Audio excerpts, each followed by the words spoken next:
Welcome to the Peptides and Longevity Podcast, redefining aging and transforming health. Each week, Dr. Kent Holtorf will dive into groundbreaking science, innovative therapies, and the future of health and longevity. Alongside visionary physicians and experts, we'll explore how peptides, cutting-edge medicine, and lifestyle strategies can redefine the way we age. Get ready to transform your health, optimize your vitality, and unlock the secrets to a longer, healthier life. Let's get started. I'm very excited to share with you information on the toxicity of EMFs. This is one of those subjects that the more you dig in the medical literature, the more you can't believe the massive amount of literature and data that's showing that EMFs at supposedly safe levels are very toxic, and clearly showing that. So I'm going to hopefully give you a little taste of the literature, and there are just massive amounts. I'm just scraping the surface here for you guys. If EMFs were a drug, they would never get approved. They would be immediately recalled. I speak on a wide range of topics, and I often hear, oh, there's so much basically medical literature. Why haven't I heard of this before? And the answer is usually money and or politics, or usually both. But I'll present a little bit and give you a taste of some of the data. When looking through it, I'm just blown away at the basically massive amounts of literature that are showing how EMFs are affecting our lives. So we'll get started here. So counteracting EMF toxicity with peptides. Really, the EMF's the silent killer. Disclosures: I'm owner of a Holtorf Medical Group, Chief Medical Officer of the nonprofit National Academy of Hypothyroidism, and Chief Medical Officer of Integrative Peptides. And in full interest of disclosure, the legal team is making me say this. So I am Chief Medical Officer of Integrative Peptides. The opinions expressed are mine and do not necessarily reflect those of Integrative Peptides, and none of the information and claims contained within this presentation pertain to a specific product and are not endorsed by Integrative Peptides and have not been reviewed by the FDA. And no statements in this presentation have been evaluated by the FDA. Products from Integrative Peptides are not intended to diagnose, treat, cure, or prevent any disease. And you have the legalese on the right there. So, goals and objectives. That we'll talk about what are EMFs and how do they work. We'll talk about man-made versus natural, which is a big difference. Types of exposure, the controversies, the effects of EMFs on health, of course, and how it relates to really multi-system dysfunction that we see with other chronic illnesses and other toxic exposures. Cellular effects, neurologic, immunologic, behavior, psychological effects, cardiovascular, thyroid, and hormonal effects. We'll go through basically a little intro to peptides and the basic major class of peptides, including really the core of all this will come down. I hope I can convey is that immune modulating, and with all the common denominator of all these illnesses is immune dysfunction and mitochondrial dysfunction. But with the peptides, you can get much more specific, and with brain, mitochondrial, boosting, kind of anti-aging, anti-inflammatory. We'll talk about the importance of the gut-brain axis. And, the more we learn about the gut-brain axis is the more we learn it's important, and EMFs really affect that a lot, and which then goes along to everything's a vicious cycle. And really the synergy between multiple peptide therapies and other therapies as well. So what are EMFs? So there's a typical cell tower hidden in a fake palm tree. So going back to physics, and don't get too hung up with this, but There's basically EMFs, electromagnetic fields there's the electrical field and the magnetic field, and they're perpendicular to each other. So there's basically a wave, and you can see here, electrical field goes one way, and then 90 degrees, there's the magnetic field. And where do these come from? So the extremely low electromagnetic fields are basically from that's like cell towers, and or the high tension wires, where really you'll find that the magnetic part of that is the biggest problem, rather than the electric field in those. We're more associated with leukemias and cancer. Then you start getting into where this is where we're really talking about is the EMFs here in the range here, where you get cell phones and the routers and the Wi-Fi's. Those are by far the biggest problems. And then you get also electromagnetic fields from wiring in your house, and things like that, which they all cause problems. But really, I think with Wi-Fi and cell phones, and we'll show you studies where just a cell phone can cause basically brain damage, and showing with rats learning disabilities and actual brain damage actually. So, and we're being bombarded with this, and how they actually, all these EMFs coming from multiple sources in nature, they cancel each other out, but with artificial, they actually combine to be stronger. So that's a major problem. And this is basically a cell tower here, and this is the electrical field, but there's also magnetic field associated with that. And just another depiction here of the magnetic field. When you have current going through a wire, there's electrical field and then a magnetic field around it, again perpendicular. But a key is polarization. So in nature, basically the EMFs are created from natural sources, where basically electrons are changing from basically different states, and they're putting off in random directions, and they end up canceling each other out. So really all you get is, when you get exposed to those, let's say it's the sun or the earth, is you can get thermal, basically excitation of molecules, but they don't change, they don't cause an electric charge in the body like the basic artificial ones do. So the man-made here, you look at the waves here, and when they're basically in sync, they combine to cause a bigger wave, and they can also cancel each other out.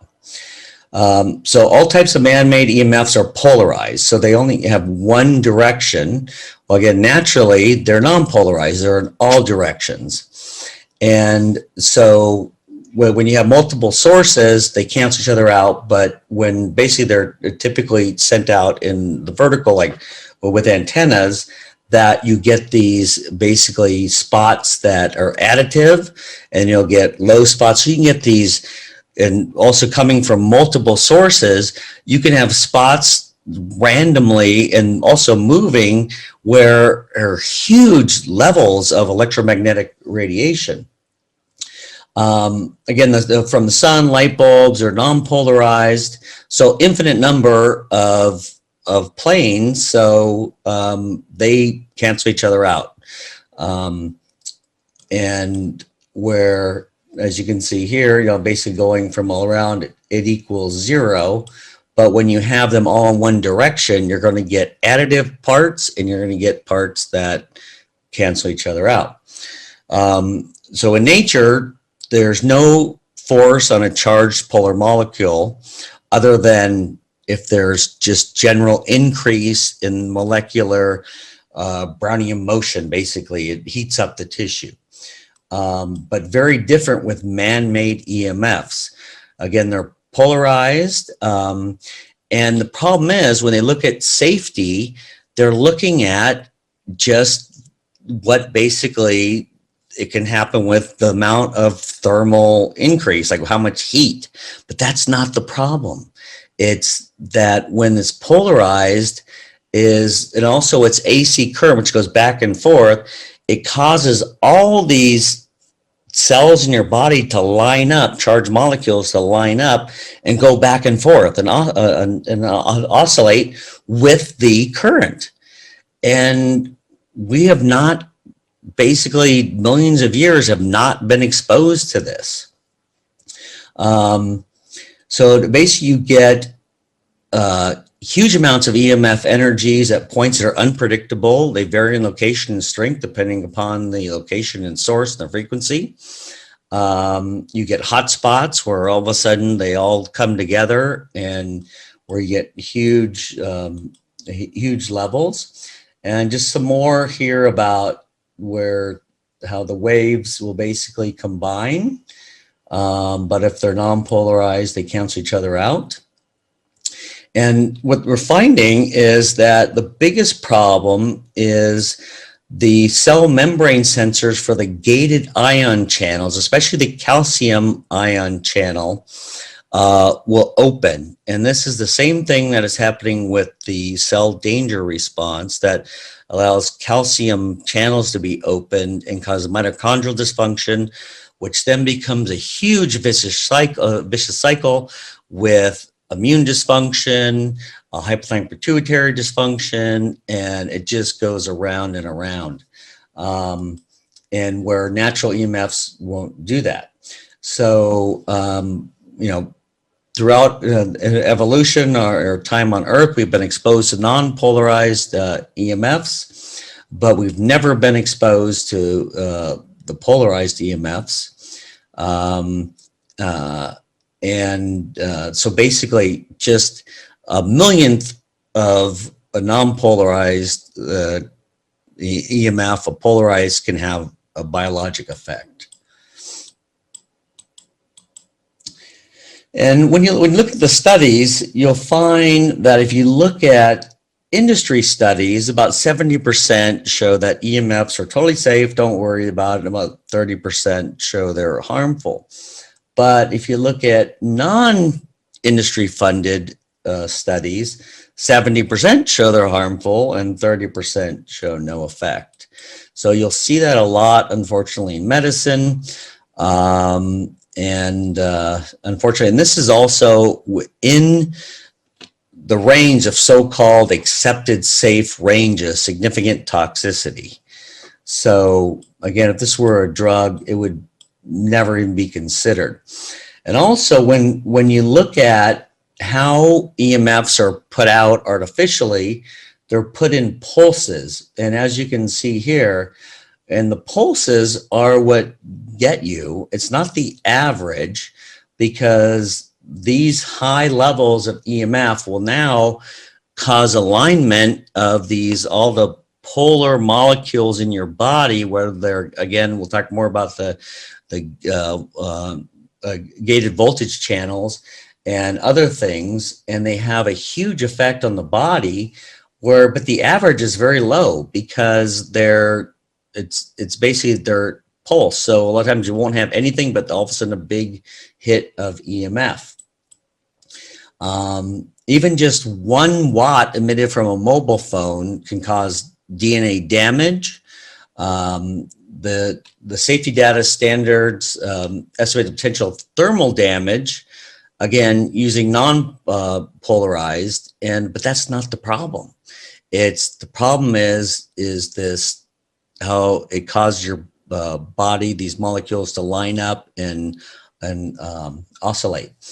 So the bioactivity EMFs correlate with the peak pulse is not the average, this is how Wi-Fi's work, your cell towers, your cell phone, it's always sending out pulses. So they're much more potent, able to elicit a biologic response at tiny doses that would never, thermally heat up your body. So they assume that they're safe, but it's a totally wrong assumption.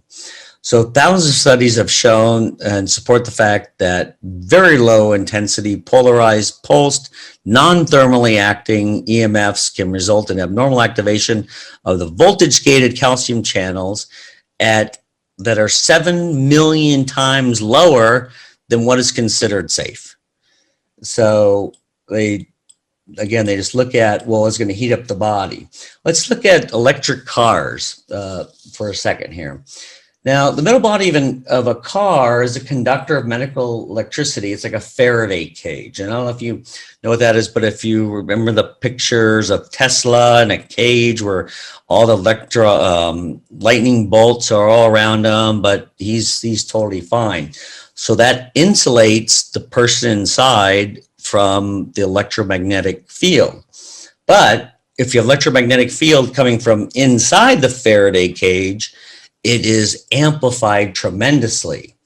So anything that's going on inside the car, whether it's if you have a cell phone, the Bluetooth, all the electronics in the car, they're hugely magnified because they don't escape. The car, I mean, it's not a perfect Faraday cage, but it is pretty good.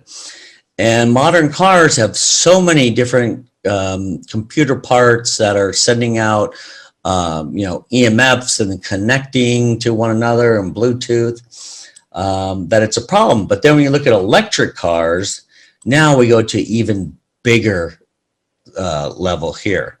They pose a significantly larger, they have, huge electrical currents and batteries. The tested magnetic fields exceed 30 times the levels that are seen in very close proximity to the high tension wires. So with high tension wires, you get about 0.2 to 5 microtesla magnetic field units.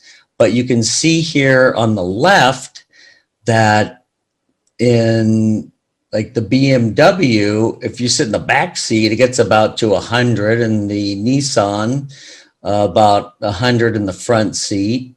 With the Tesla, about 50 in the back seat, the Volkswagen, about 86 in the front seat. So huge. And the Australian Radiation Protection Nuclear Safety Agency states that areas having oscillating magnetic fields between 2 and 100 microtesla must have an appropriate warning sign. Okay, and these are right there in the hundreds, and fields above 100 must be controlled by a permit. So it's like toxic. You got to warn people. I've never seen a warning label on an electric car. And just looking at a pooled analysis of 9 studies reported a 2-fold increased risk of childhood leukemia in children exposed to 0.4 microtesla or higher. And again, we're talking about 100 here, where they're, average in here. Again, average is not the big problem, but like 5, 6, 7, but getting up to 100, 50 to 100. So at 0.4 or higher, increase leukemia. A meta-analysis of 15 studies showed a 1.7 increase in childhood leukemia among children with exposures of 0.3 units microtesla or higher. Again, the electric cars are way above that, hundreds of times higher. And basically another study showing 1.4 increase at, again, 0.3 or higher of leukemia.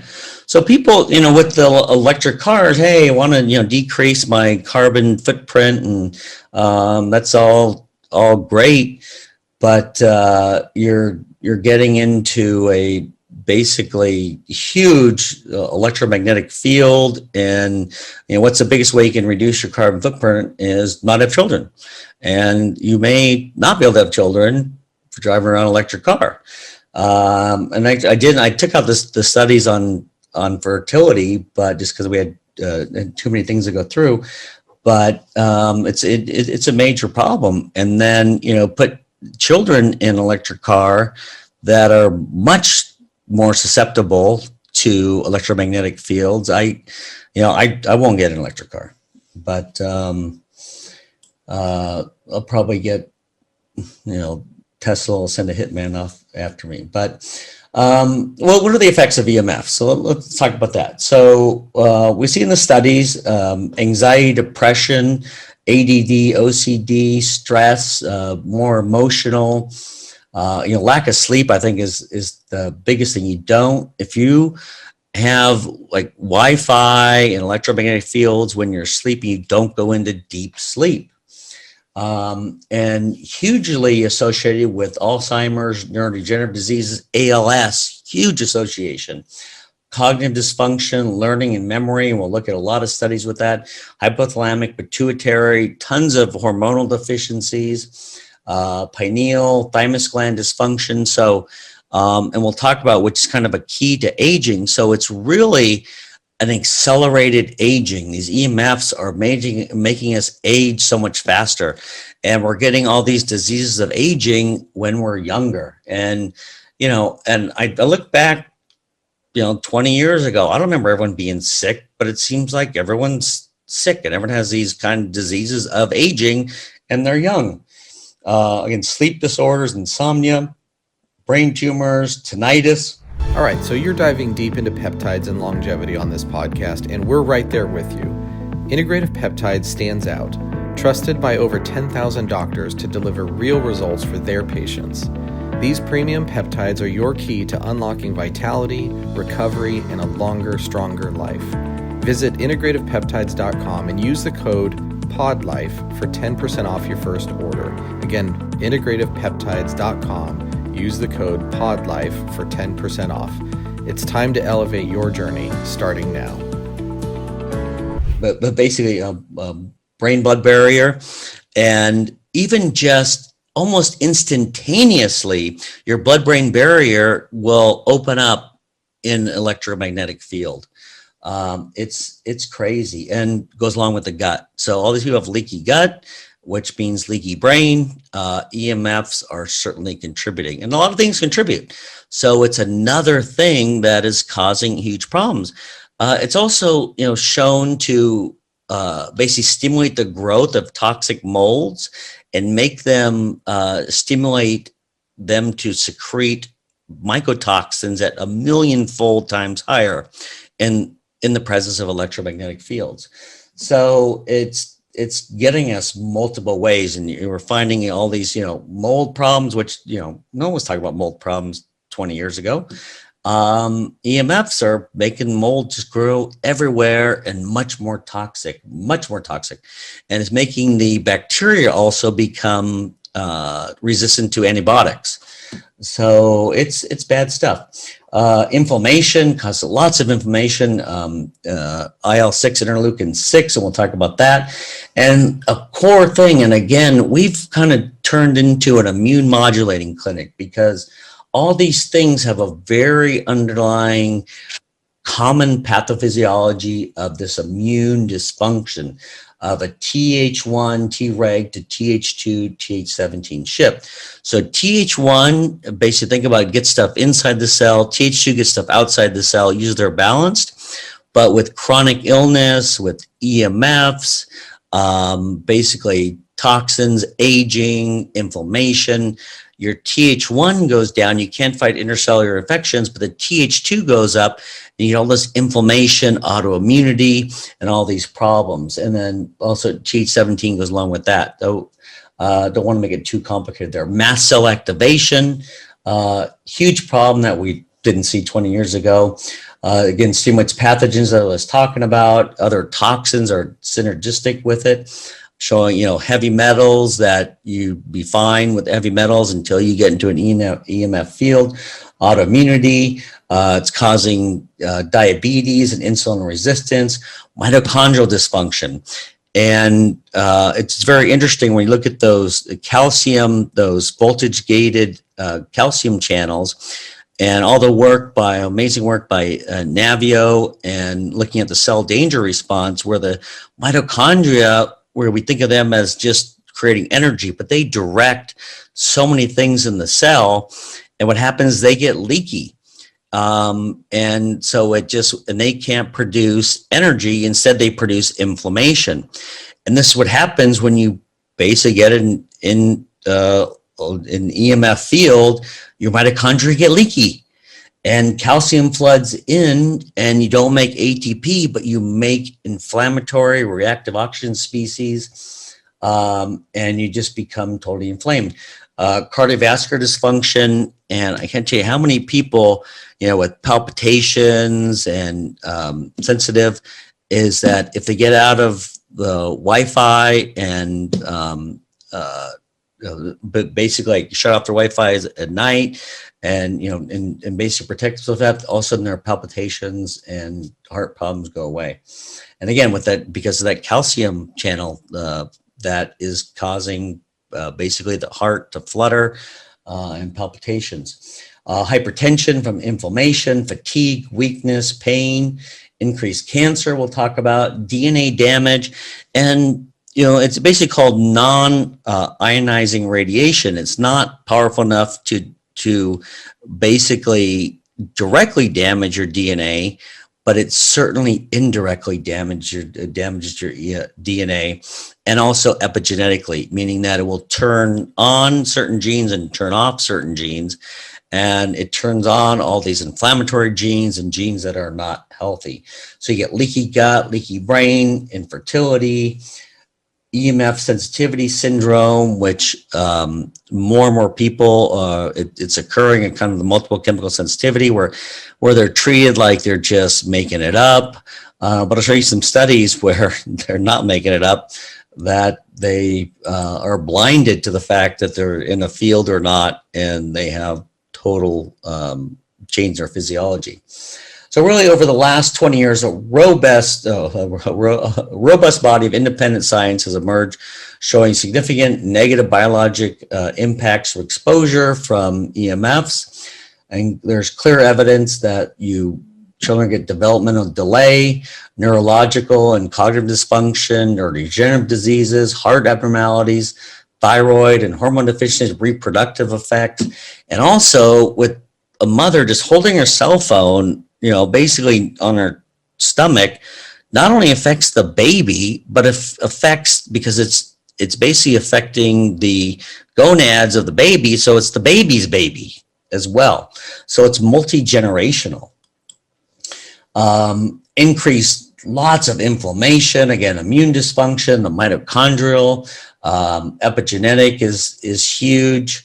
Abnormal activation of the voltage gated ion, which again we'll talk about, leaky gut, just some serious health problems. And this was in the 70s. Dr. Robert Becker, twice nominated Nobel Prize, said, "I have no doubt in my mind that at the present time the greatest polluting element of the Earth's environment is the proliferation of electromagnetic fields." So he understood it then.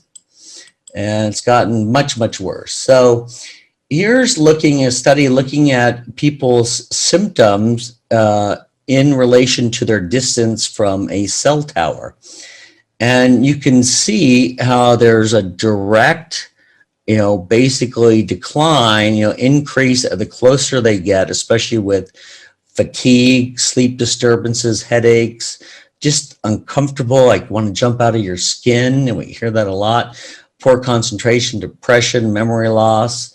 And you can see this direct correlation with the distance from a cell tower. And like, you look at these symptoms, they sound very much like chronic fatigue syndrome, fibromyalgia, Sears, Lyme, diseases of aging, and they all share the same immunological phenotype, that shift in the immunity, that Th1 to Th2 shift, mitochondrial dysfunction, and that vicious cycle that occurs. So these calcium gated channels that, again, are the core of the cell danger response, cause abnormal cell signaling, poor mitochondrial function, so the body can't make any energy, and you get cell toxicity and death. And it's really occurring in everyone. It's just a matter of the degree that it's happening and who's sensitive. And for instance, if you just have just EMFs, you're probably okay. But if you add in a chronic infection, you add in stress, you add in mold, mycotoxins, hormone deficiencies, everything's a vicious cycle. So again, here's another study looking at people living within 300 meters of a cell tower, all the symptoms that they basically had. And again, it's broad-based, which makes it, easy to discount. They looked at interleukin-6 levels in technicians with long-term low-level EMF occupational exposure compared to their counterparts working in the office. So the workers chronically exposed to long-term safe, so-called safe levels of EMFs were found to have increased levels of IL-6. And that's, IL-6 has been in the news because of COVID as the major issue with who's going to basically go on to potentially have morbidity mortality with a COVID infection is you can't turn off that IL-6. You can't turn off that inflammatory cycle. So exposed workers were shown to also have significant increase, the interleukin-1B, white blood count, RBCs, mean cell volume. So a number of different things. And you can see here, when you look at the non-exposed people here, like they're basically at zero, right? And as you get more exposed, these levels just get much, much higher. And you can see just such a huge difference, especially in these people that have higher magnetic fields. And they're talking about magnetic fields here, where we'll talk about both electrical and magnetic fields. So yeah, basically they're causing EMFs developmental delay, chronic illness, and it's really very similar to rapid aging. And so prenatal exposure to 900 megahertz, which is like the cell phones, result in dysfunctional thymus and spleen. And we'll talk about thymus. So the thymus basically involutes, it's in your breastbone. And when that happens as you age, it basically causes increases your risk and all these diseases that we associate with aging, diabetes, autoimmunity, cancer, all those things. So the EMFs just speed that up tremendously. Then you also get mitochondrial dysfunction. So your body can't make the energy, which also it's a vicious cycle, causes immune dysfunction, which then causes more mitochondrial dysfunction.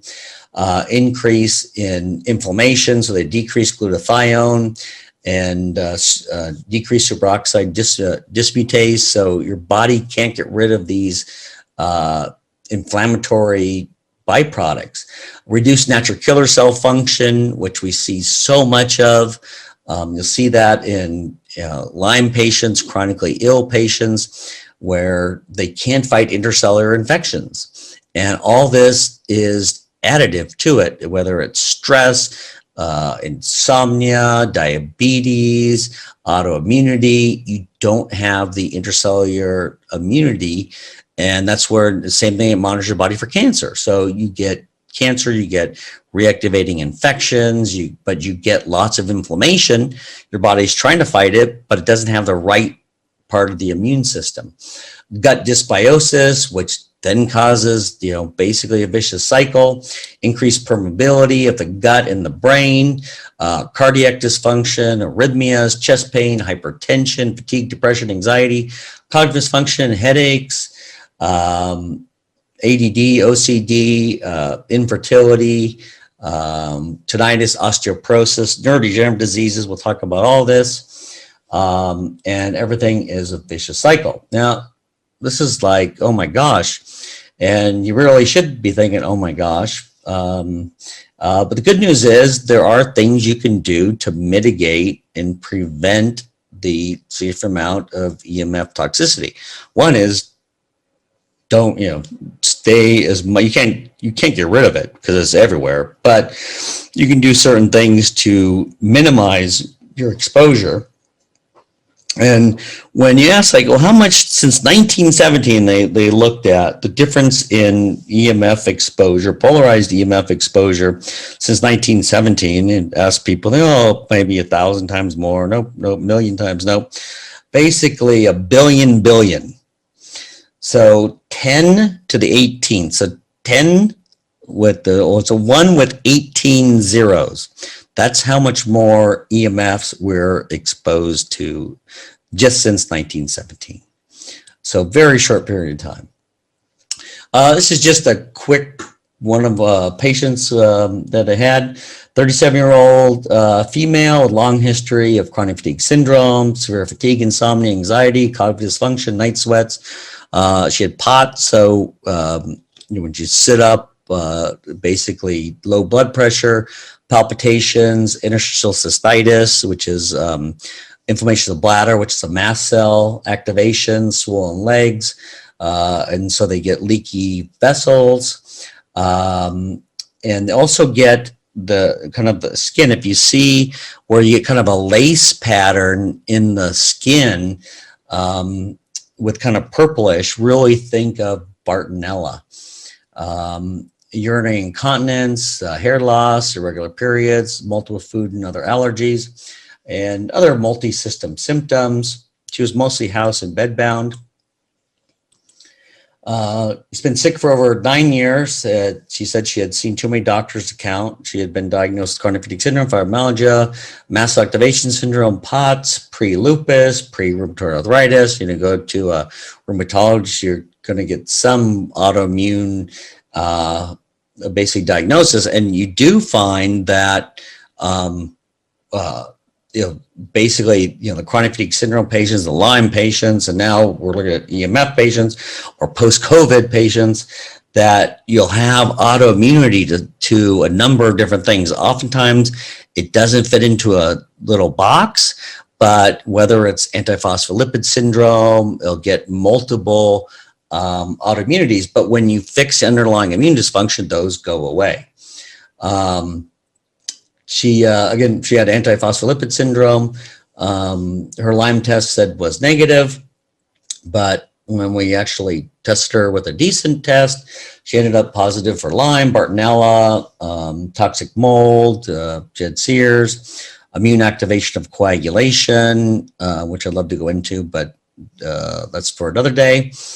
Severe immune dysfunction, so she had very low natural killer cell function, but lots of low Th1, but very high Th2, Th17, hypothalamic pituitary dysfunction, so a lot of hormone deficiency, but the standard tests look normal, especially thyroid. The TSH looks normal because the hypothalamus pituitary is not secreting TSH, so doctors look at the TSH. If it's low, they think the thyroid's high.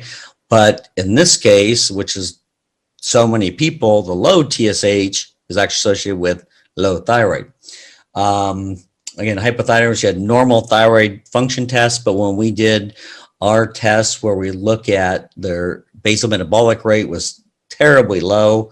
She was burning like maybe 60% of the calories that should be burning throughout the day, and her thyroFlex, which measures the relaxation phase of muscle reflex by a computer, and shown to be more accurate than blood tests for thyroid, was extremely low. She's hypometabolic, shown to have mitochondrial dysfunction. So long story short, we got the patient feeling much better with time-release T3. She was on bias progesterone, between 6 to 8 peptides, ozone, exosomes. She had a short course of antibiotics. We tend to use a lot less antibiotics now because we don't need them. And we find that just, I did on myself when I had terrible Lyme and just bedbound and heart failure, 3.5 years of the highest dose IV antibiotics that I would never give a patient, didn't do anything, until I fixed my immune system. Poly-MVA, phosphatidylcholine. So she had dramatic improvement in all her symptoms, but she suffered from this anxiety, insomnia, And her natural killer cell, it was stuck. We couldn't get it above 5. It should be above 30. And so I asked her about her potential EMF sources. She said no major power lines. She didn't know about any cell towers. She did have a Wi-Fi router in her bedroom, and she sleeps with her iPhone and TV and her house alarm and smart thermostat and TV. So we told her to basically turn off her Wi-Fi, and if she could hit the breaker and, basically put her phone on airplane mode and just take it out of the bedroom. She returned several months later, noted the significant improvements in insomnia. She feels that she's getting deep sleep, which she never felt that she got before. Her anxiety was better and felt much healthier overall. And I just happened to ask her, what she does in a typical day. And she mentioned that she goes out with her husband in his Tesla. And I told her, well, don't do that. Drive I think she had a BMW, gas powered, but she said she wasn't ready to drive. But she said she'll try not to go with her husband in the Tesla. So we also adjusted a few things and do some new labs. But she came back 3 months later, saying that her anxiety was dramatically better since not being in the electric car. And she's actually able to drive now. Her anxiety was down and she just was able to drive, wasn't overwhelmed with it. So again, with the electric cars, it's a big problem. And this is from when I was a chief medical officer of the Fibro and Fatigue Center. So we had 22 centers, but in 2003, and this still holds true, and it's this vicious cycle. And you look at all these things that just basically go in a circle, and doesn't matter where you start. Normally, like with chronic fatigue syndrome or Lyme disease, so it's usually stress has an issue with it, which unfortunately makes doctors think like, oh, it's not real because they're just stressed. But I'll show you how stress really doesn't lower the immune system; it modulates it in a negative way. And then you get pituitary hypothalamic dysfunction, and then mitochondrial dysfunction, and then reactivating infections, and it goes around and around. Now with EMFs, it's you basically down here with the environmental toxins causing the mitochondrial dysfunction and the immune dysfunction, and you again just get in this whole chronic vicious cycle, and it kind of doesn't matter what the initial cause is; it just sets everything off. And so all these patients look the same on blood tests. You look at a chronic fatigue syndrome patient, a Lyme patient, an autistic patient, and they have their immune system and their mitochondria are shot. And you fix that, they get much better. And so IL-6, again, maybe common denominator in this vicious cycle. Where you get that immune dysfunction. So all these things here are associated with that Th1 to Th2 shift. Even diabetes, obesity, cancer, infertility, hypothyroidism. And that these two figures took me about 2 hours to do. So you can sit here for a second and marvel at the wonder of them. So basically, yeah, so your Th1, the Tregs are too low, and the Th2, Th17s are too high.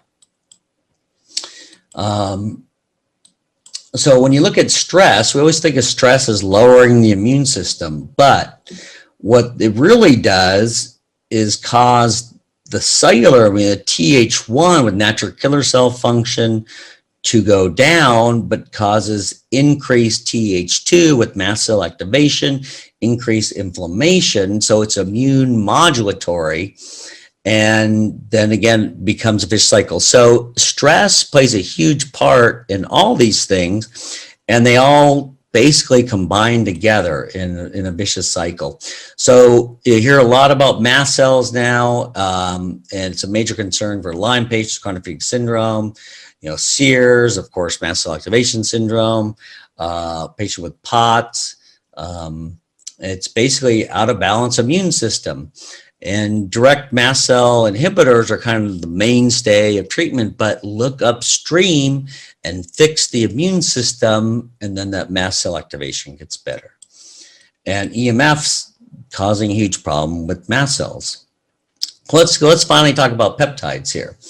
So what the heck are peptides? So peptides are naturally occurring or analogs of short chains of amino acids. Arbitrarily, if they're less than 40 or 50, are considered a peptide. If they're longer, they're considered a protein. Peptides work different than hormones. Peptides are generally cell surface signaling molecules that will basically cause a cascade of effects where hormones go into the cell, go into the nucleus, change protein synthesis, basically have the body epigenetically change, so slow on, slow off, where peptides are generally fast on, fast off. And so they tend to be much safer. So hormones work on specific receptors in the nucleus, again, affecting protein synthesis, where peptides are pleiotropic, much more like vitamins, where they have multiple effects, and where you think, well, multiple effects, so that's a problem.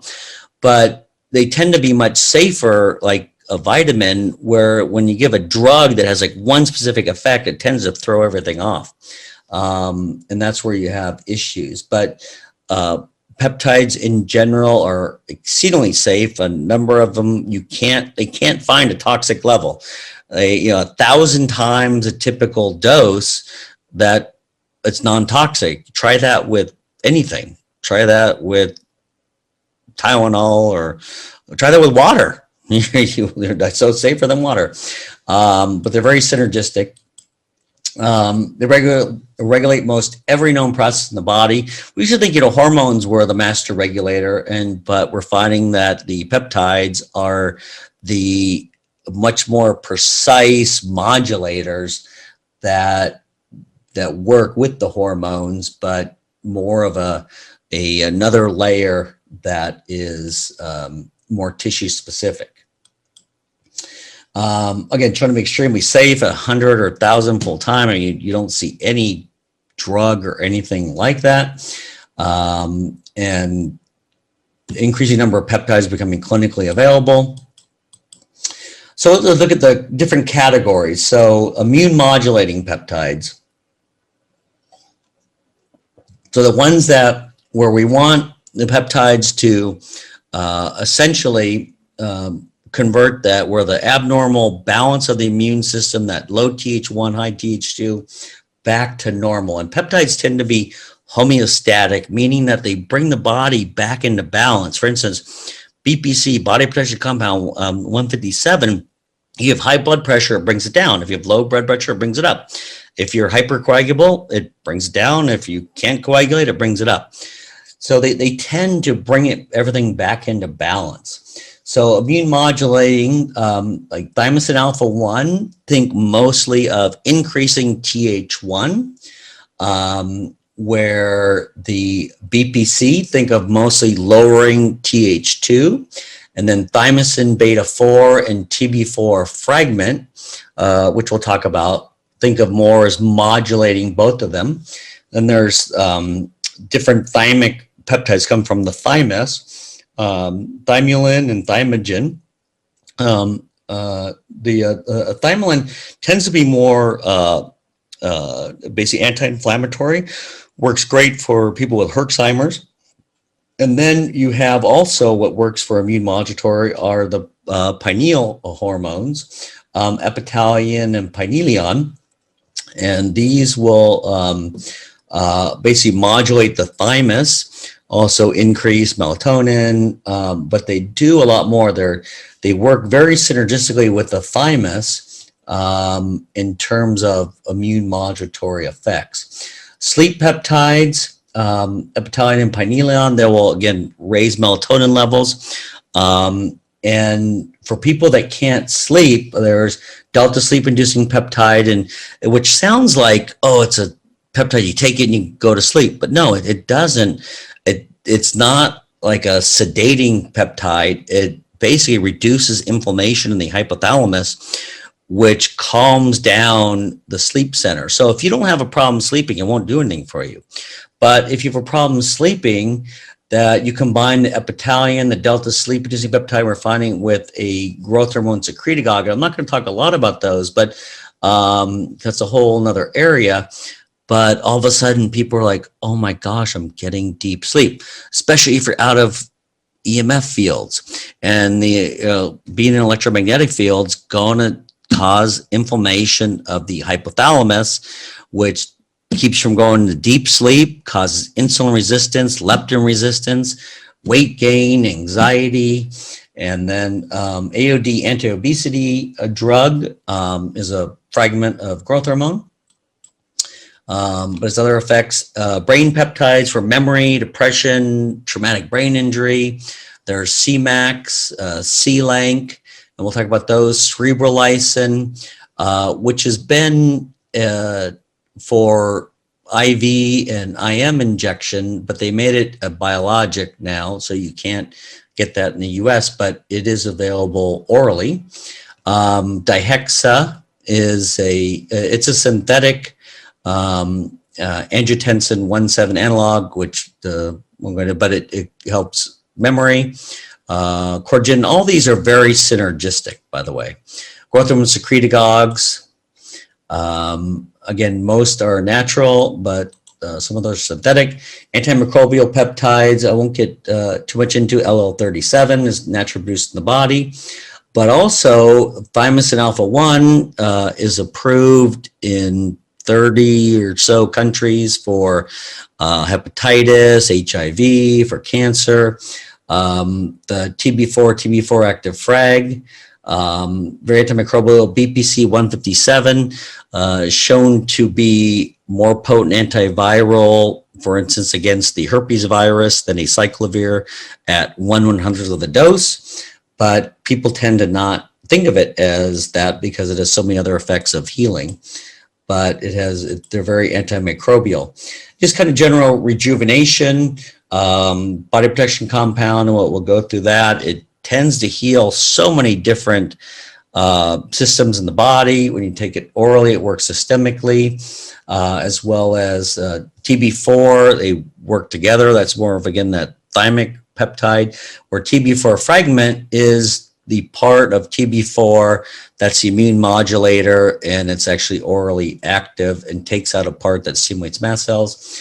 Epithelium and pinealion, again, the pineal hormones, delta sleep inducing peptides, growth hormone releasing, mitochondrial peptides. So I'm not going to go into much detail, but MOTC, 5-amino-1-MQ, humanin, SS31, tons of studies are actually being conducted now on reducing neurodegenerative diseases and so many different issues by boosting mitochondria. BPC 157 actually prevents the calcium voltage gated channels from being overactivated. So very potent, actually, mitochondrial protecting peptide, TB4 and TB4 frag. And then the melanotropic peptide, so alpha melanocyte stimulating hormone, and there's melanotan 1 and 2, which are analogs of alpha melanocyte stimulating hormone, which stimulate your body, the melanocytes, to get tan in response to sun. Now, the melanotan will do the same thing. It's an analog of that, but it also will reduce inflammation, increase libido, decrease body fat. So you get tan, increased libido, and you get skinny. So it's called the Barbie doll peptides. But the tanning part tends to be an issue if you're older because it will bring out kind of age spots and things like that. Now, KPV is just a 3 amino acid part of alpha melanocyte stimulating hormone, and it has all the actually even more anti-inflammatory effects that alpha melanocyte stimulating hormone does, but it doesn't stimulate the melanocytes, which is great. And it's actually orally bioavailable and hugely basically anti-inflammatory. So mast cell issues, and we just KPV is now available, and we're having great success with that. And patients are loving it, and doctors are loving it. Side effects, really some nausea. Really, that's with kind of the PT 141. So that's actually approved as a drug for female libido. But it definitely works for male erectile dysfunction. But you tend to get nausea with it. The other ones, not so much. So EMFs, really, they accelerate aging. Now, even when you look at aging, according to the CDC, okay, approximately 80% of aged individuals are afflicted with at least one chronic disease as a result of the decline in the thymic-related immune function. So 80% of aged individuals are basically suffer from a basically illness because of their thymus is no longer working. So many things have negative effects on the thymus and pineal gland function as well. Age, genetics, inflammation, EMFs just speed that process up. Again, they speed up the aging. Diet, bad diet, lifestyle, stress, toxins, low thyroid, low growth hormone, zinc deficiency, all these things kind of speed up this thymic involution, which causes basically the immune dysfunction. So you basically end up aging faster and getting a lot more of these multi-system degenerative diseases that you tend to see in older individuals, but you're still young. So thymus involution basically starts around age 15, and around 40 to 45, it hits a low. And so you get, again, where you get that immune shift, so increase up to infections, you have more autoimmune disease, more cancer, cardiovascular disease, more inflammation.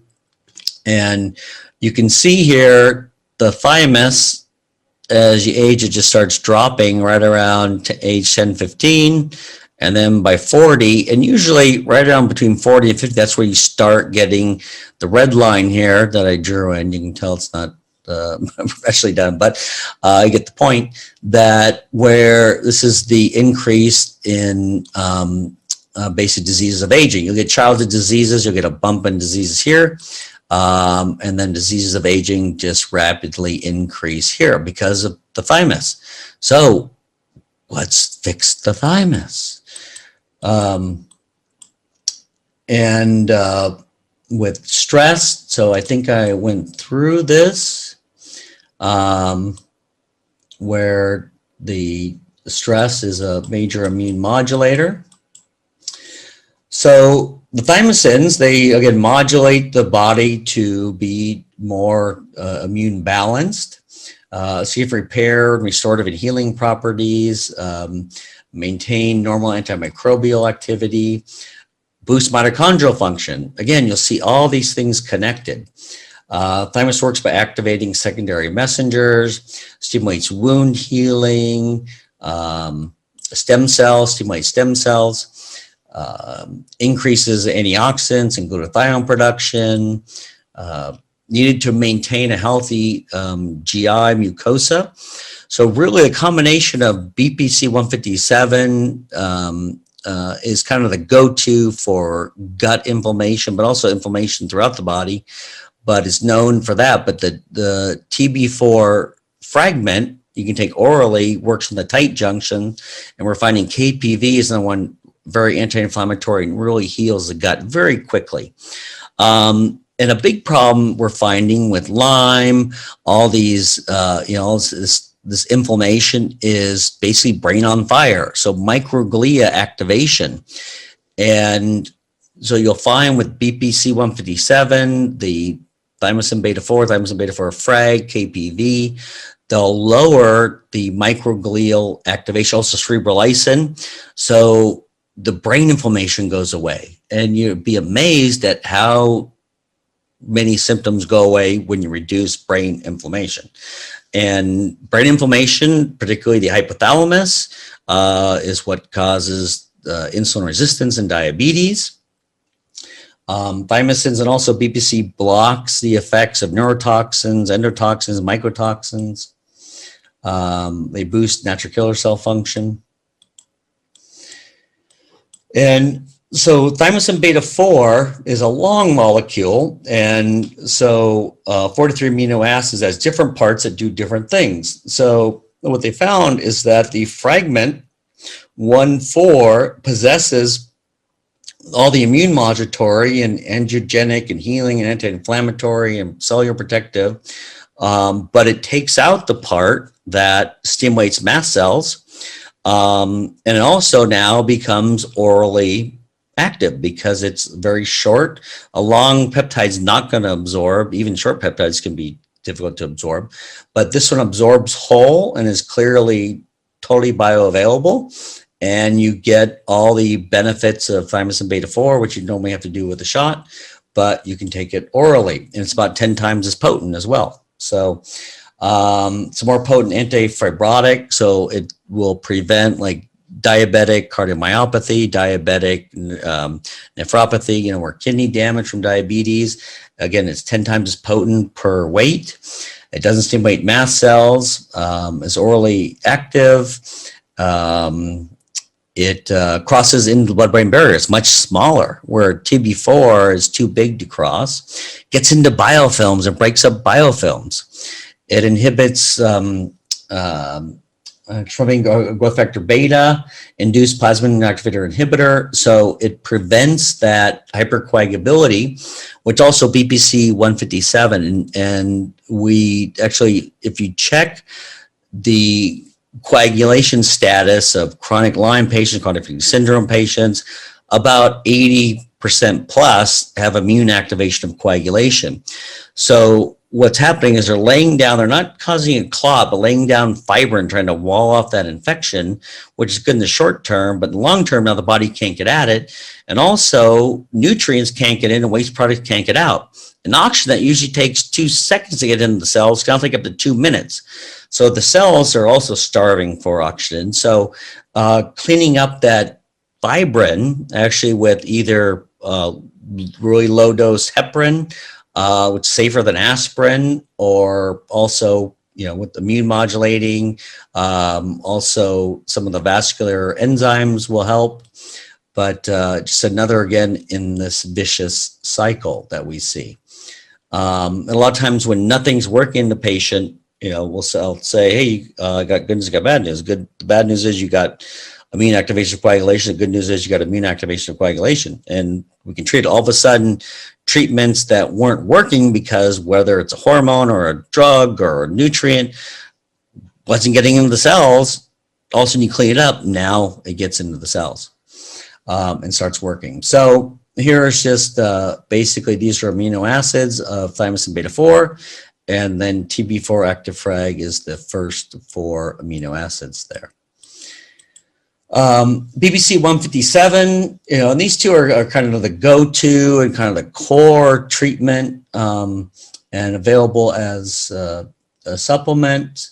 It's a 15 amino acid, which normally would not absorb, but it is basically secreted in the gut. So normally most peptides, things are broken down with the enzymes and with the acidic gastric juice, but this is very stable. That's where it's made.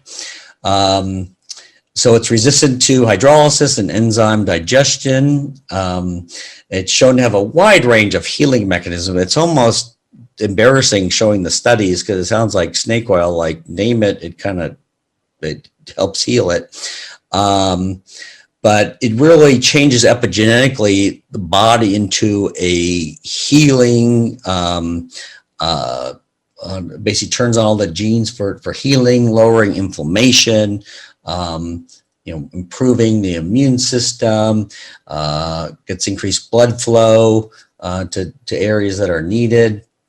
It modulates the neurotransmitters. Great for leaky gut, and again, the gut-brain axis, and it's great for the microbiome. Oral and systemic administration shown to improve cardiovascular issues, blocking many of the toxic effects of EMFs, including the immune dysfunction, the mitochondrial dysfunction, the excessive reactive oxygen species, and again, by inhibiting that abnormal activation of voltage-gated calcium channels. And I'm telling you, I know there's a lot of you out there that are suffering from whether it be sears and chronic mold, chronic fatigue syndrome, chronic Lyme, and just have palpitations all the time. Get out of the EMF fields and take BPC to block those calcium channels, which will also help your mitochondria. And you can just get, again, it's a start of this whole multi-system treatment. So works for heart failure, hypertension, hypertension. You know, I went into heart failure with chronic Lyme, and the cardiologist said, you may be able to get 10% better in 10 years. I couldn't stand up straight. I couldn't, like, walking upstairs, forget it, taking like an hour. I can't live like this. And that's when I went basically around the world looking for treatments, and that's where I found peptides.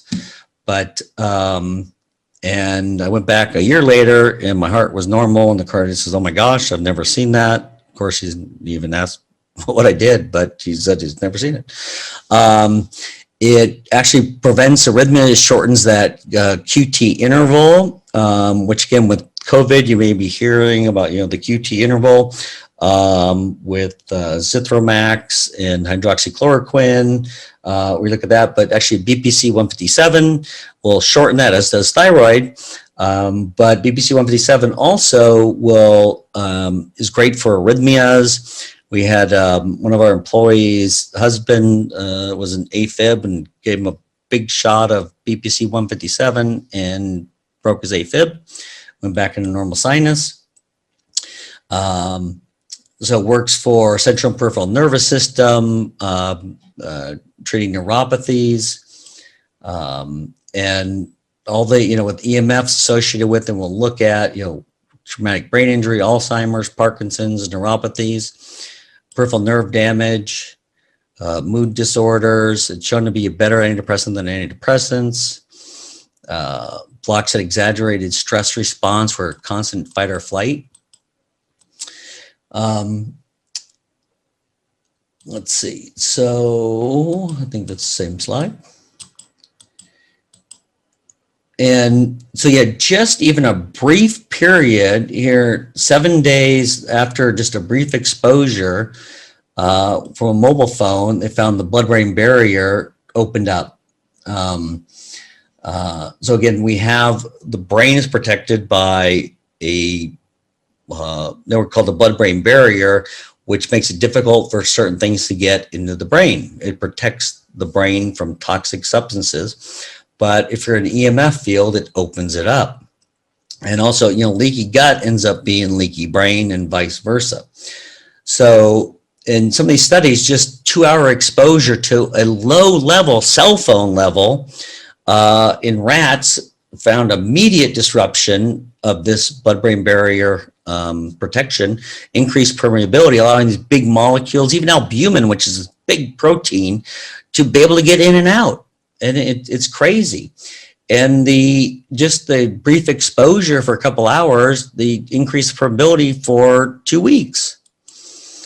And they also found significant brain damage was found 20 and 50 days after the exposure in the rats.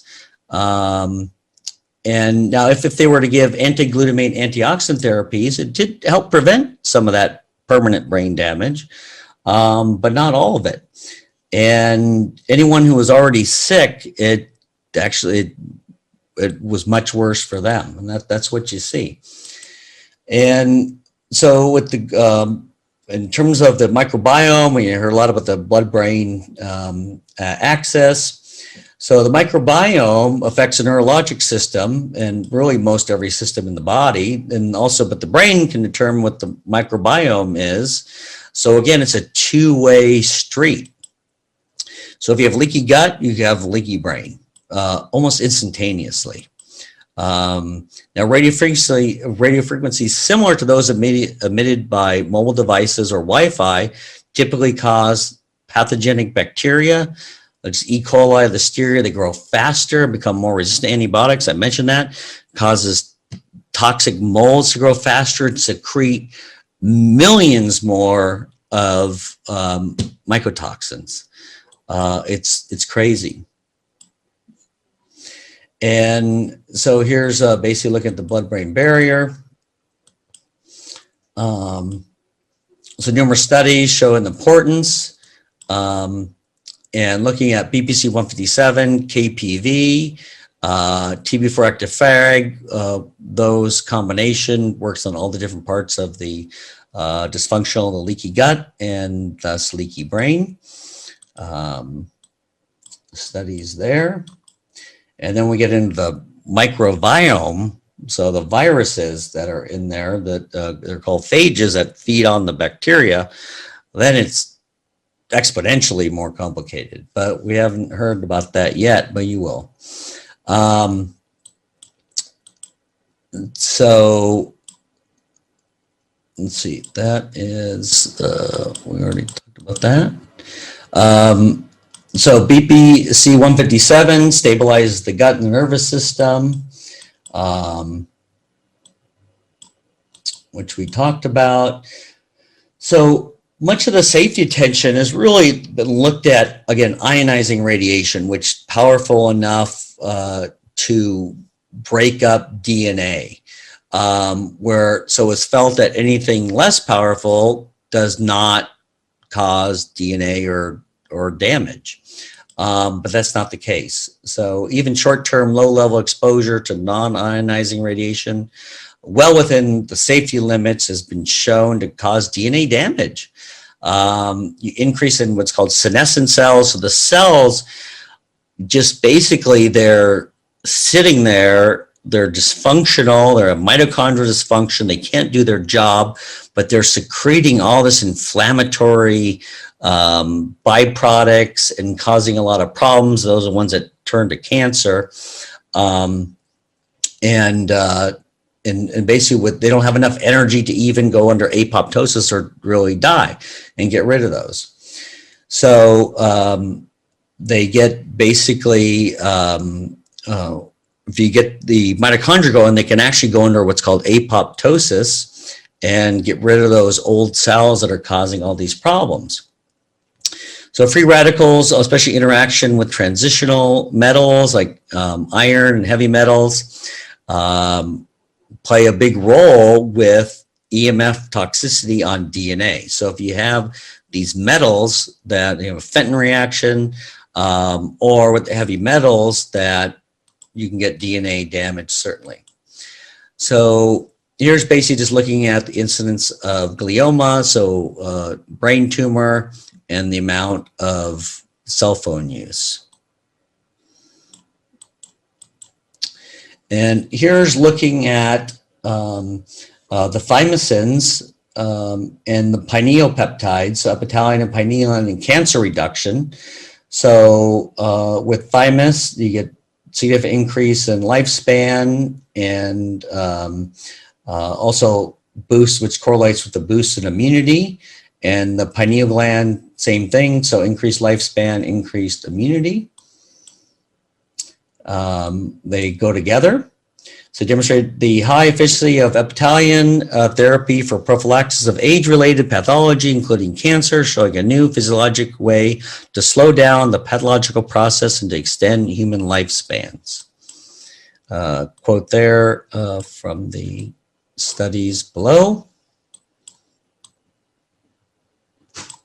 And this was, they just basically injected thymic protein into mice starting at age 3.5 months. They found that increased lifespan by 28% and decreased the rate of cancer by 2.8-fold.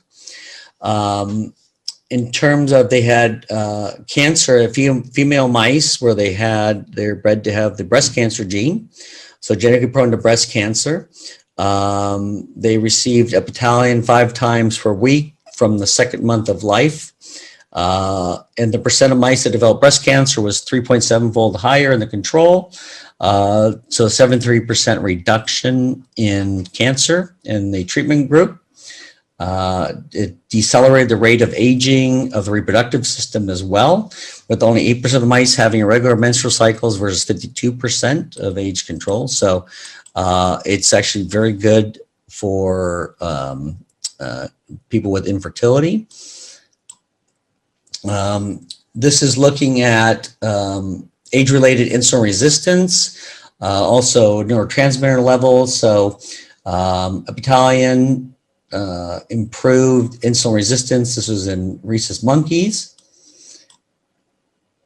The melatonin levels also basically went up to that of young animals. So the older animals looked like younger animals. And the area under curve of the glucose challenge was on average 294 in the young monkeys versus 479 in the old monkeys. So they had a lot of insulin and glucose. When they gave the Epitalion, it normalized that glucose area under the curve. So significant improvement in insulin resistance, or improvement in insulin sensitivity, I should say. The authors concluded Epitalion obviously shows promise as a remedy to restore age-related endocrine dysfunction in primates. Very safe, don't see any side effects from it. Stimulates the synthesis of serotonin and melatonin. Restores telomere length. So the cells, in order to divide, they need the telomeres keep shrinking every time it divides. And when those are too short, it can't divide. It actually will lengthen those. And so your cells are actually younger. Slows down the age of the reproductive system. Actually increases T4, T3 conversion, and also increases thyroid production, and improves glucose tolerance. We just said slows aging, increases longevity, protects against senescent cells and cancer, activates gene expression. So it basically makes the body younger. It's probably the best anti-aging substance that we know of. So the therapeutic effects of thymic peptide, thymulin, and pineal peptide Epitalion were investigated over a 6 to 8 year period. 266 elderly patients after being treated for the first 2 to 3 years of the study.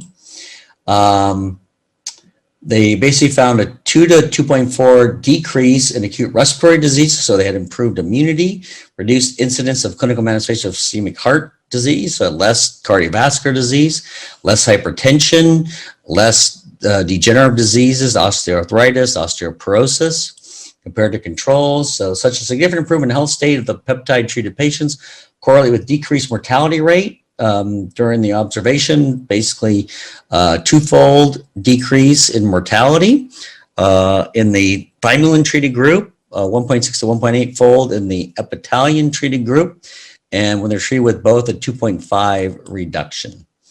Now, a separate group that was treated with peptides for 6 years, mortality rate was decreased, was 1/4 compared to controls when you use both those together.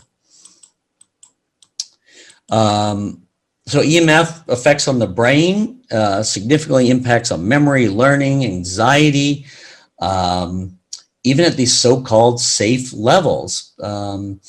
With structural and physiologic changes in various parts of the brain. Again, opens up the blood-brain barrier. The hippocampus, which is very responsible for memory and learning, is very susceptible to oxidative stress and EMF toxicity. The cerebellum, the amygdala, which is kind of that like kind of basic drive, and also cerebral cortex, so higher functioning and activation of the glial cells. So again, the brain on fire with brain inflammation, also neurotransmitter levels. So possible causes contributing with the EMF, well, what does it do? It increases reactive oxygen species, and again, increases the permeability of the gut and the brain. Activation of the apoptotic pathway, so causes cell death. effects on the DNA, you get direct damage, and also epigenetically, meaning that it turns on and off genes that cause damage, that calcium influx across the membranes. So it's likely a combination of all these things causing significant problems. So a study here, they exposed pregnant mice in utero to a mobile phone, just on active call mode throughout gestation. The offspring were shown to have memory impairments, hyperactive behavior compared to unexposed mice. Another one here, exposed 28 days of just the mobile phone, altered neurobehavioral performance, impaired spatial memory, damaged blood-brain barrier, impaired learning and reference memory. Also found brain damage in the hippocampus. So all these things from so-called just cell phone exposure, neuronal, degeneration, all these things from so-called safe levels of just cell phone. So here's basically groups in terms of time it takes them to complete a task, and the more exposed, the longer it took them to learn a task. And looking at Alzheimer's, neurodegenerative diseases, there's just so many studies here looking at the ratio here, 5 times the risk for people that have high EMF exposure. Numerous studies all showing neurodegenerative diseases, suicide, and depressive symptoms with EMFs. ALS, strong data showing EMFs causing ALS. But the nice thing is TB4 is shown to reverse that. So TB4 or TB4 active frag, whether it's the neurodegenerative diseases, peripheral neuropathy, diabetes, traumatic brain injury. Talk about basically nootropic peptides, a cerebral lysin. So it's a mixture of neuropeptides. It's been around for 40 years or so, tons of studies on it. It's approved in 44 countries for treatment of dementia and stroke, very neuroprotective, very neuroreparative, penetrates the blood-brain barrier because they're small molecular weight peptides. They stimulate central and peripheral nerve growth factors. They improve cognitive function. Lots of studies on traumatic brain injury, Alzheimer's, stroke, shown to be effective in with autism and Asperger's on the spectrum disorders. Historically given intravenously, but no longer available, but it is bioavailable orally. This is a study on Alzheimer's showing the improvement. Here's in terms of reducing microglial activation, so that brain inflammation, the identification of new compounds with neurotrophic properties becoming a new strategy for the prevention and treatment of neurodegenerative disorders. In this study, we described the use of 2 different models to demonstrate the ability of cerebral lysin to reduce microglial activation. The results of these in vitro and in vivo studies indicate that cerebral lysin might exert neuroimmunotrophic activity, reduce the extent of inflammation, and accelerate neuronal death under pathologic conditions, such as those observed in neurodegenerative diseases. Another study here showing that oral cerebral lysin, basically a single dose, significantly improved the cognitive performance of elderly individuals. C-Lank and C-Max, they're very similar. C-Max will help with memory, as will C-Lank. C-Lank's more calming, will also help deal with stress. So we like to give that when people are anxious. It also reduces brain inflammation as well. They stimulate nerve growth factors, shields the body from neurotoxins as well. Protective against stress and depression, improves memory and attention, even in healthy adults. Beneficial in learning and memory, increases actually dopamine and serotonin levels, which decline with age. improve recovery from stroke. You'll get neurological regeneration, increase dendritic, basically all the connections.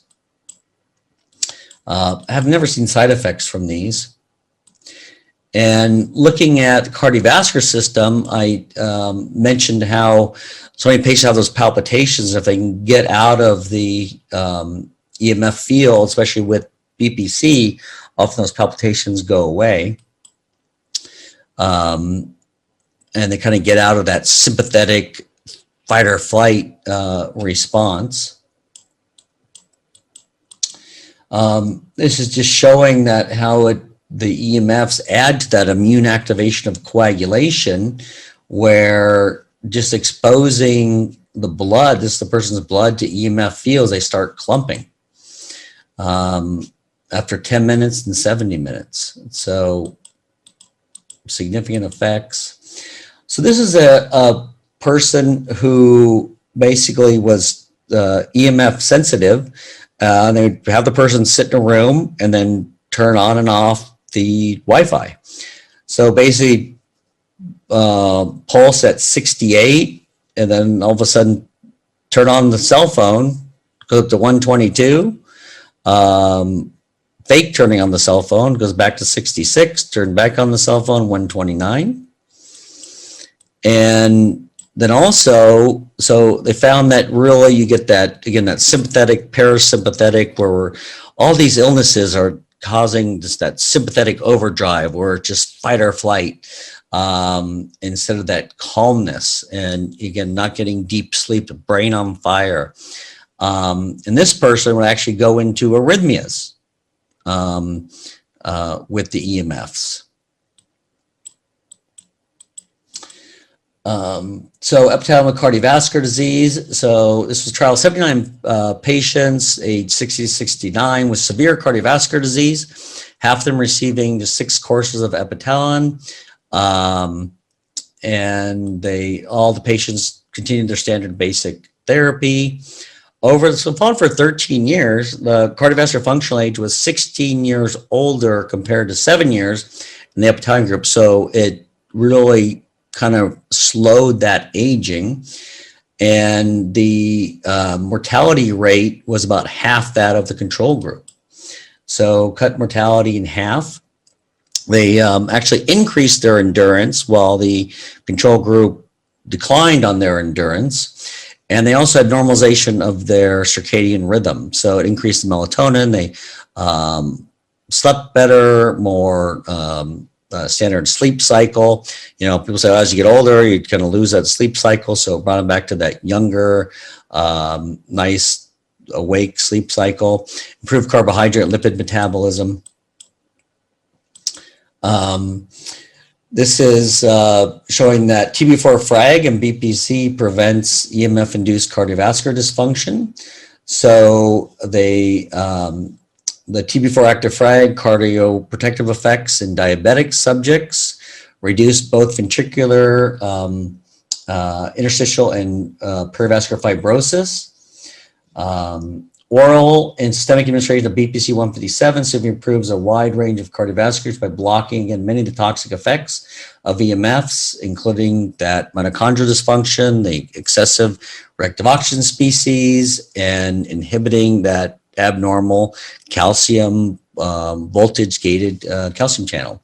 So helps with heart failure, hypertension, post-MI damage, arrhythmias, vascular repair. We talked about the QT interval.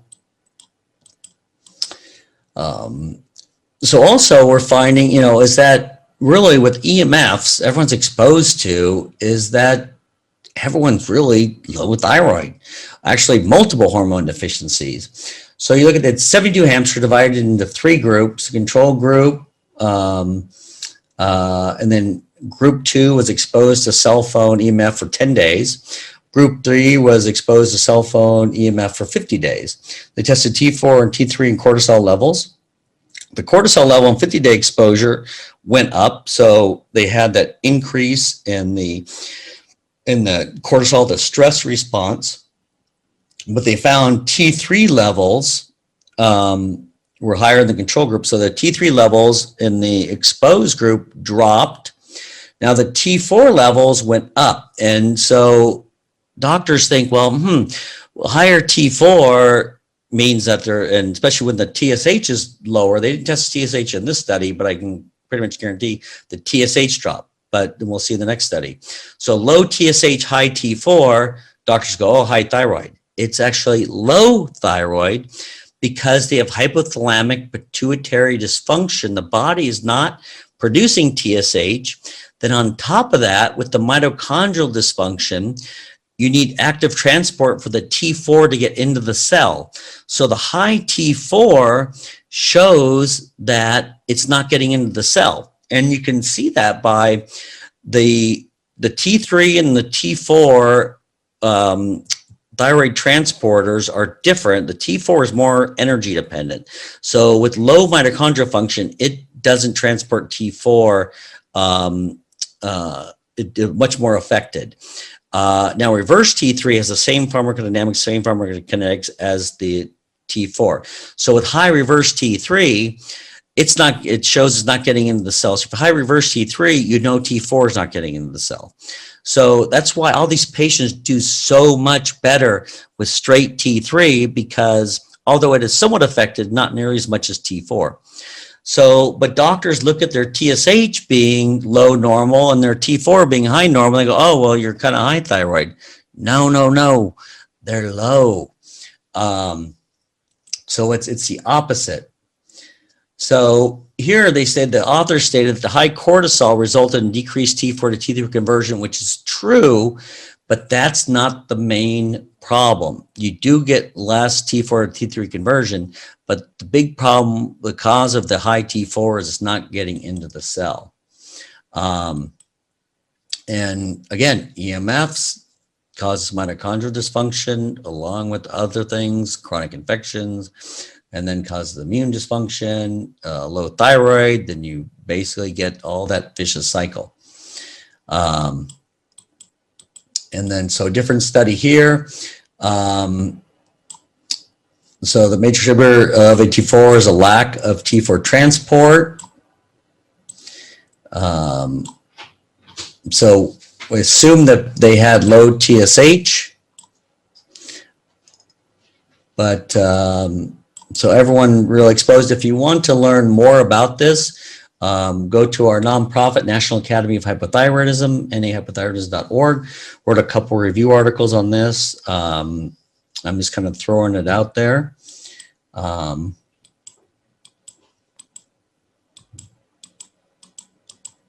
another study where they exposed to cell phone for 30 minutes a day for 5 days a week for 4 weeks. One group basically as control, another group as the sham, so falsely exposed. TSH, T3 and T4 levels are measured. As expected, the TSH and T3 and T4 levels were lower in the EMF groups. So the T4 can either be a little high normal, or low, depending on where they are in the chronicity of the illness. But so the T4 is not the proper treatment for these patients. So TSH was lower, their T3 was lower, and in this one they're T4, but T4 can be either high because you actually have less T4 because the TSH is, the thyroid's producing less T4. So you're competing with not getting into the cell, what's going to win out in terms of serum level. So serum level does not tell you what's inside the cell, which is what matters. Another study showed male volunteers exposed to cell phone fields for 2 hours a day, 5 days a week for 1 month, that had a 21% reduction in TSH levels, showing central hypothyroidism, which would again be missed by the overall majority of physicians. Showing here that giving Eptalion brought melatonin levels back to normal. And I know I'm going long here. The alpha melanocyte stimulating hormone, melanotan 1 and 2 we talked about, KPV. So a fragment of that, very potent immune modulating, anti-inflammatory, inhibits mast cells. It actually reduces the hypothalamic inflammation, so you get reduced insulin and leptin resistance. Delta sleep-inducing peptide does the same type of thing. So when you take it, it doesn't put you to sleep, but over a couple of weeks, it will lower that inflammation of the hypothalamus and where you can actually get deep sleep. And also the delta sleep-inducing peptides, the highest levels are in the gut. So it lowers inflammation there as well.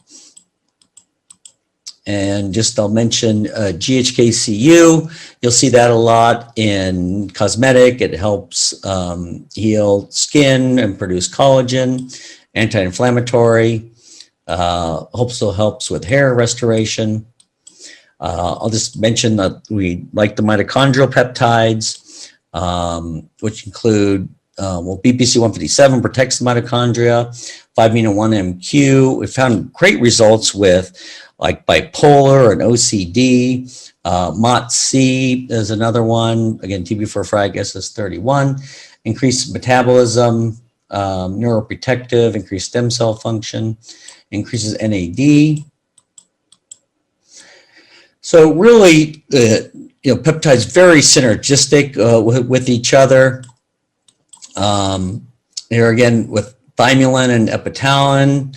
And I think we looked at that study here.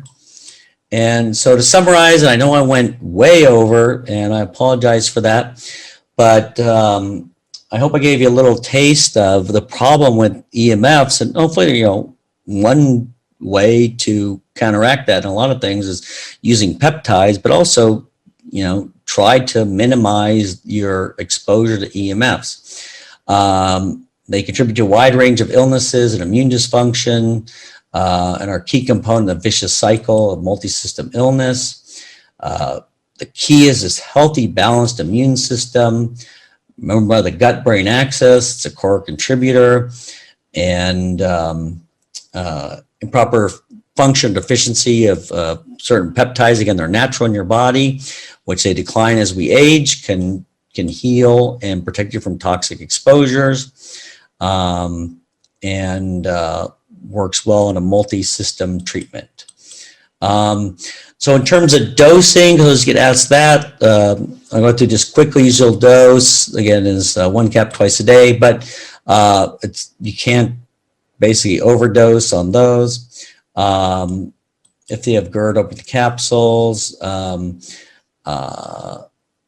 But so usually you do BPC 157, then add in TB4-FRAG, and then add in whatever in particular, if they need a nootropic for memory, when they like the cerebrolysine, or they have lots of inflammation, add in the KPV, or the epitalin or pynelion, whatever it may be, or maybe an antimicrobial, which I didn't talk much about, mitochondrial peptides. Again, the nice thing with the peptides is you can't go wrong in terms of the different orders, that you're not going to screw it up, that it kind of it ends up working out.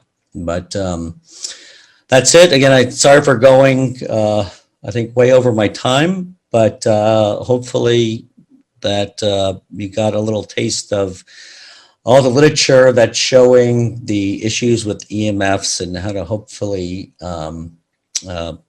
prevent the toxicity. If you're having any issues, I hope it helps. So wishing you all the best health, and hopefully you're enjoying the summit, and thank you for letting me be a part of it. Thanks for joining us on the Peptides and Longevity podcast.